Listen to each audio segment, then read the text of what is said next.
Hello everybody, hope you all are fine. Open your English reader book at page number 10. আজকে আমরা পড়ব my mother, একটা poem. আমার মা। মা আমাদের ভালোবাসেন এবং আমরাও মাকে ভালোবাসি, তাই তো? তো মাকে নিয়ে কি পোয়েম আছে আমরা পড়ব। তার আগে এখানে কিছু প্রশ্ন আছে, সেগুলো আমরা দেখি। Think and answer this questions.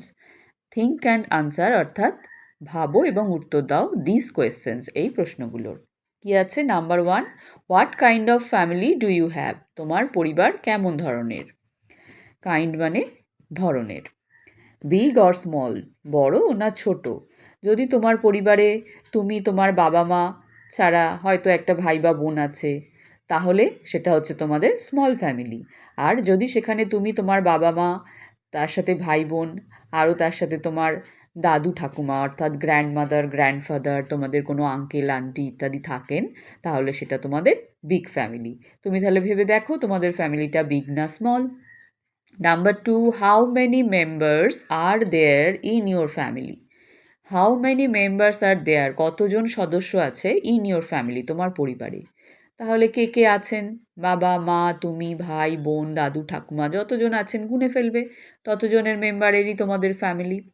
Number 3, who is the head of your family? তোমাদের পরিবারের কর্তাকে বা কর্ত্রীকে? হেড মানে হচ্ছেন যিনি যার কথায় সবাই সব কিছু মেনে চলে, যিনি পরিবারের সবথেকে বেশি দায়িত্ব পালন করেন, তিনিই হচ্ছেন পরিবারের হেড।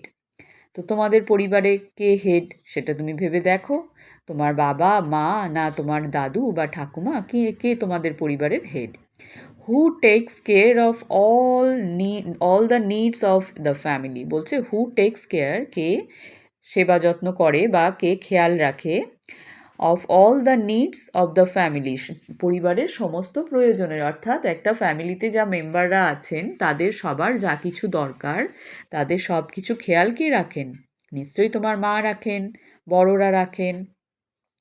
তুমি সেটা ভেবে উত্তর দেবে। Who is the smallest member of your family? তোমার পরিবারের স্মলেস্ট অর্থাৎ সব থেকে ছোট সদস্য কে? তুমি না তোমার আরও একটা ভাই বোন আছে ছোট? যদি তুমি ছোট হও তাহলে তুমিই স্মলেস্ট, আর যদি তোমার কোনো ভাই বোন থেকে থাকে তো সে হবে। চলো এবার আমরা পড়ে দেখি মাই মাদার পোয়েমটায় কি আছে। My mother is special in every way. She looks after me day after day. She never stops loving me, even if I am bad. She never stops caring when I am happy or sad. My mother is special because God made her so. I love her always, each day more and more. Mothers are wonderful. May God bless them all. Today and forever, we will always hear their call.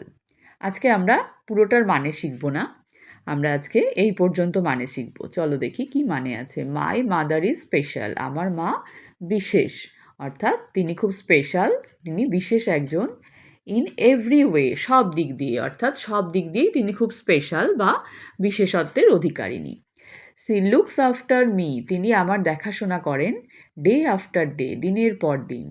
C never stops loving me, তিনি কোনো সময় থামান না আমাকে ভালোবাসা। Even if I am bad, এমনকি, even if মানে এমনকি, অর্থাৎ এমনকি যে এরকম সময়েও আই অ্যাম ব্যাড, যখন আমি দুষ্টুমি করি, অর্থাৎ তিনি কোনো সময়ই আমাকে ভালোবাসা থামান না, তিনি সবসময়ই আমাকে ভালোবাসেন। তাই যখন না আমি দুষ্টুমি করি তখনও, আর যখন দুষ্টুমি করি তখনও, অর্থাৎ আমি ভালো ছেলেই হয়ে থাকি, ভালো মেয়েই হয়ে থাকি বা দুষ্টুমিই করে থাকি, সবসময় তিনি আমায় ভালোবাসেন। শি নেভার স্টপস কেয়ারিং, তিনি কখনো খেয়াল রাখা থামান না।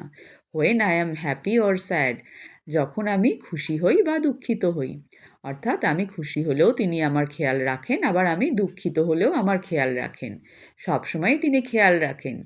মাই মাদার ইজ স্পেশাল, আমার মা বিশেষ বা স্পেশাল বা অনন্য।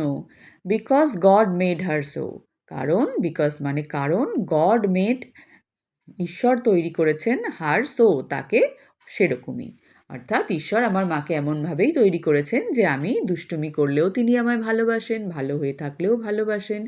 তিনি দিনের পর দিন আমাকে দেখাশোনা করেন, আমি দুঃখিতই থাকি, খুশিই থাকি, সবসময় তিনি আমার খেয়াল রাখেন। সব দিক দিয়েই তিনি খুব স্পেশাল। এই পর্যন্ত আজকে তোমরা সুন্দর করে রিডিং পড়বে আর মানেগুলো শিখবে। পরের অংশটা আমরা পরের দিন পড়ব। সবাই ভালো থাকবে, বাই।